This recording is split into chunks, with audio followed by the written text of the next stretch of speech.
Dubai news one में आप तमाम लोगों को वेलकम करती हैं। जैसा कि आप तमाम लोगों ने थंबनेल के ऊपर भी पढ़ लिया होगा कि लाहौर से दुबई जाने वाली फ़्लाइट के साथ इंतहाई अफसोसनाक हादसा जो है वो पेश आ चुका है। इसके अंदर 200 मुसाफिर सवार थे जो कि हादसे का शिकार हुए हैं। इस पर एक बहुत ही बड़ी रिपोर्ट को भी जारी कर दिया गया है। इसी हवाले से आगे चल के मुकम्मल और डिटेल्स आपको इसी शॉर्ट सी वीडियो के अंदर मिल जाएंगी।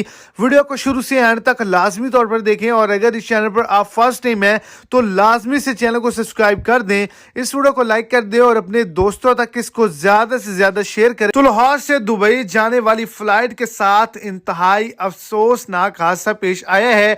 चलते जहाज के इंजन में आग लग गई, जिसकी वजह से हालात बहुत ही ज्यादा तशवीशनाक हो गए, जिसकी वजह से तमाम जो मुसाफिर हैं वो खौफजदा हो गए। लेकिन पायलट की महारत की वजह से करीबी एयरपोर्ट पर ही इस जहाज को लैंड करवा लिया गया और कोई भी जानी नुकसान का सामना नहीं करना